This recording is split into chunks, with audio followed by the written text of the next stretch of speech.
Um pouquinho antes da gente encontrar esse sítio aqui, eu comecei a escrever um e-book com tudo que a gente precisa saber antes de comprar um sítio.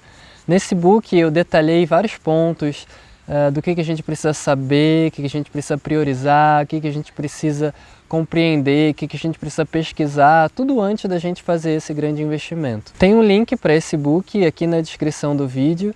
E nesse vídeo eu vou falar um pouquinho sobre os pontos principais que a gente não costuma dar muito atenção, mas são extremamente relevantes nessa hora tão importante.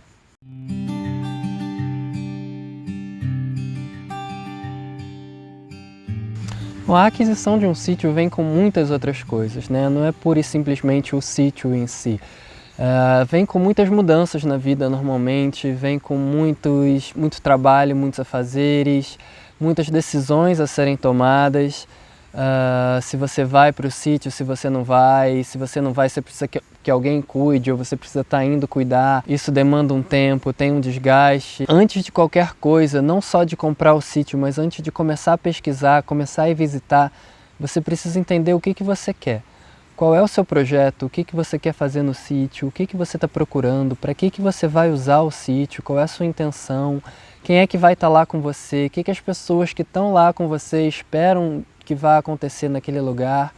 Então, uma série de decisões que você tem que tomar antes mesmo de começar a sair para procurar, porque aí você vai, a partir daí, você vai entender se o sítio é mais perto da cidade, em que cidade o sítio é. Quanto mais você souber exatamente qual é o seu projeto, o que você quer realizar, o que você quer fazer, para que vai servir esse sítio, que serventia ele vai ter, que funcionalidade ele vai ter, mais fácil vai ser você encontrar o lugar perfeito para você. Pode abrir mão do lugar perfeito, ele não existe, tá? Sempre vai ter um defeito. Se você ficar tentando encontrar o sítio perfeito com tudo que você quer, tudo que você sonhou, você não vai conseguir porque ele não existe. Eu passei 5 anos até encontrar um sítio bem legal. Ele tem os seus defeitos, mas as vantagens dele são muito melhores do que os defeitos. Então valeu a pena e foi o que fez eu optar por ficar aqui. Bom, recursos são as coisas mais importantes que a gente tem que avaliar num sítio, né? E quando a gente pensa em recurso, normalmente a gente pensa em água principalmente, em sol, né? Posição do sol, incidência do sol em relação ao sítio, a vegetação, né? Se tem muitas árvores, se tem frutas nativas, se é área de pasto, se é área de floresta. Benfeitorias também é uma coisa que a gente dá bastante valor, se já tem alguma casa, se tem alguma estrutura de área de lazer, de piscina, de churrasqueira, se tem horta, se tem curral, se tem um mangueiro, né? Se tem um espaço dedicado para as ferramentas, para a oficina, esse tipo de coisa. Isso tudo conta muito com certeza, mas tem coisas que a gente não costuma observar, que são a topologia e as nossas necessidades. Então, se é um terreno muito inclinado, será que a gente tem disposição de ficar caminhando durante um bom tempo da nossa vida naquele terreno inclinado? Será que a gente vai precisar gastar horas de máquina para planar aquele terreno? Será que um terreno plano não vai ficar muito alagado quando chover? Será que não é uma área muito pantanosa? Para onde será que escoa essa água quando chove muito? Será que as culturas que eu plantar não vão sombrear muito as outras devido ao fato de ser tudo no mesmo plano, né? Então eu não tenho degraus de plantio, se for a minha vontade for plantar. A segurança é outro recurso muito importante também, principalmente para quem está vindo da cidade, né, que busca segurança no campo. A gente vem com padrões mentais da cidade que buscam isso, né? É normal, quem cresceu na cidade sabe que a gente cresceu dentro de grades e pensando em câmeras de segurança o tempo inteiro, nas grandes cidades, né, principalmente. Então segurança é muito importante. Será que o sítio está num lugar seguro? Será que é uma vizinhança que se conversa, que se conhece, que dá segurança pra gente? Será que é um lugar de pouco trânsito de carro? Será que vem muita gente de fora? É passagem para outras cidades ou não é? O que é possível fazer para deixar o sítio mais seguro, né? Para eu me sentir mais seguro no sítio? De repente eu dedicar meu tempo a criar cachorros ou dedicar um investimento para armas de fogo. Cada um tem uma preferência, eu não estou aqui para dizer qual é a melhor forma ou pior, qual é a mais segura ou menos segura, é de cada um.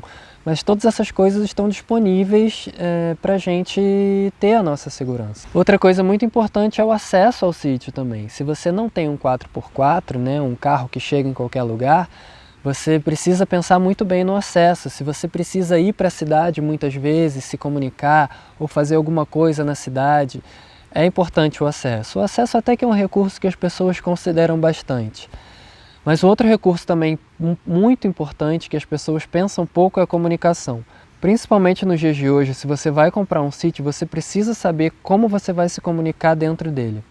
O telefone é uma coisa que está ficando cada vez mais obsoleta. Então a internet é o meio de comunicação que está se tornando o meio principal, né? Então é importante a gente saber se pega sinal de celular, se não pegar, se a gente tem como colocar um outro tipo de internet, se vai ser via satélite, quais são as vantagens e desvantagens disso, se passa fibra ótica na minha rua, se tem potencial de chegar a fibra na minha rua, se na cidade tem internet via rádio, se no meu sítio tem visada para essa antena, se existe alguma forma de ampliar de algum ponto do sítio, fazer o sinal de celular ficar ampliado. Enfim, tem diversas formas de conseguir internet num sítio e sinal de celular também, mas é importante que a gente saiba quais são essas formas para não chegar num lugar e depois de comprar o sítio e fazer esse investimento, ver que é uma coisa inviável. Depois de reconhecer todos esses recursos que são importantes para você e de saber o que é que você quer, né? Quais são os recursos que vão precisar ter no seu sítio para te atender,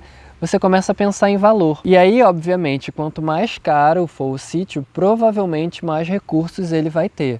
Ou melhores os recursos, mas não necessariamente. Então também é importante você definir qual o seu limite de gasto, quanto você tem para investir, o quanto você tem para gastar nesse sítio, por quanto vale a pena comprar, o que ele precisa ter dentro daquele orçamento que você tem. E aí, se você não tiver um orçamento muito grande, obviamente você vai ter que abrir mão de alguns recursos. Mas definir o valor que você tem para comprar inicialmente é muito importante para você começar a compreender tudo isso e entender do que você pode abrir mão e do que você não pode abrir mão de jeito nenhum. Lá nesse book, que eu deixei o link aqui na descrição, como eu já falei, no final dele tem um checklist para você, a cada terra que você for visitar na intenção de comprar o seu sítio, você ir anotando o que ela tem para oferecer. Então eu já coloco todos esses dados e você só tem que preencher lá. Eu acho que ficou bem intuitivo, bem fácil e isso com certeza vai te ajudar muito nas suas buscas. Um outro tema extremamente importante que a gente dá muito pouca atenção para isso, até pela falta de conhecimento que a gente tem, é a documentação. Existe uma série de documentos que a gente pode ou precisa ter quando a gente está morando em área rural ou quando a gente tem uma propriedade rural. Lá nesse book também tem um capítulo bem detalhado sobre isso, tudo sobre documentação. E quando eu falo em documentação antes de comprar um sítio, basicamente eu estou falando de pesquisa. Então tudo que você precisa fazer para averiguar que você vai estar fazendo uma compra dentro dos conformes, que você não vai ter nenhum problema depois com os donos ou com ex-donos ou com os vizinhos ou qualquer coisa do tipo, é importante você pesquisar.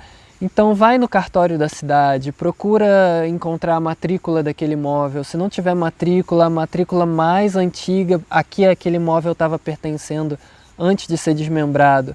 Procura ver se não tem nenhuma averbação, procura averiguar todos os números do imóvel, se ele tem todos os ITRs pagos, se o antigo dono costumava pagar, se o antigo dono está na terra há muito tempo ou se foi passando de dono para dono a cada 2, 3 anos. Tenta conhecer os vizinhos, vai visitar, conversa, se informa, faz um passeio pela vizinhança, se apresenta para os vizinhos, diz qual é a sua intenção, que você está vendo o sítio, pergunta se já teve algum problema de fronteira, de cerca, de vizinho ir para lá, vir para cá, se já teve algum problema com gado. E aí nesse momento você já está começando a conhecer mais a fundo aquele lugar ali que você tem a intenção de morar. Conhecer a vizinhança e se apresentar para os vizinhos faz a gente entender e conhecer coisas que a gente jamais conseguiria tratando só da negociação com o proprietário, com o antigo proprietário do sítio. E futuramente, caso você venha a ter algum problema com o passar do tempo, com os anos, essas pessoas vão ser as principais testemunhas que vão te ajudar a garantir aquele pedaço de terra, que vão dizer, não, fulano é dono daquela terra sim, que eu lembro quando ele comprou, foi dia tal, ele veio aqui, falou comigo, falou o que ia fazer, falou qual era a intenção. Isso tudo ajuda muito, isso conta muito, caso você venha a ter algum problema. E às vezes você evita de ter um problema só pelo fato daquelas pessoas da sua vizinhança assegurarem que aquele terreno é de fato seu. Bom, lá nesse book também tem várias perguntas que eu proponho que você se faça, então não é só um monte de texto que você vai absorvendo, são perguntas que eu trago para você refletir o que é melhor para você. Claro que tem recursos que é fundamental para todo mundo, né? Água é importante para todo mundo em qualquer lugar, é claro. Sol é importante principalmente se você quiser plantar. Mas independente disso, é importante bater sol na terra. Se for uma área muito sombreada, você não vai querer morar ali. Com o passar do tempo, você vai começar a cansar. Você pode começar a ter problema com fungo, com infiltração, com água armazenada embaixo da terra. Casa não é qualquer casa que você vai morar, que você vai escolher para você viver. Tem que ser uma boa casa, às vezes precisa de reforma, às vezes você quer fazer uma outra casa e deixar aquela casa como segundo plano para receber visitas. Então, apesar de serem coisas importantes, é isso, água não é qualquer água, depende da captação, de onde ela está vindo, se é limpa, se não é. Sol não é qualquer sol, depende da direção, por onde ele passa, se ele incide muito na terra, se ele vai embora rápido. Casa, benfeitoria, não é qualquer benfeitoria, tem que ser bem feito. Normalmente tem que ser bem feito para a gente querer ficar ali. Então é uma série de fatores que é legal que eu fale um pouquinho deles, mas é mais legal ainda que você comece a entender tudo que você precisa, tudo que está dentro dos seus conformes, das suas preferências, daquilo que você não abre mão de jeito nenhum, porque cada pessoa é uma pessoa e cada sítio é um sítio. Então, por isso que eu sugiro que vocês entrem lá, acessem esse book que está muito legal, deu um trabalhão para fazer, fiquei muito tempo fazendo, mas ele foi um compilado bastante grande de todos esses anos que eu venho procurando terra, buscando sítio, entender qual é o melhor lugar, qual seria o melhor lugar para eu iniciar o meu projeto num sítio. Beleza? Esse vídeo foi isso, eu vou ficando por aqui e a gente se vê no próximo. Até mais! Espero que esse vídeo tenha te servido de inspiração para mudar velhos hábitos. Um estilo de vida simples, a conexão com a natureza e a conquista de mais autonomia acontecem de forma gradual, com a prática. Garanto que em pouco tempo você vai se ver num caminho sem volta, que trará impactos realmente positivos na sua vida. Um novo mundo cheio de possibilidades te espera. Se inscreva no canal, vai acompanhando e a gente segue caminhando junto.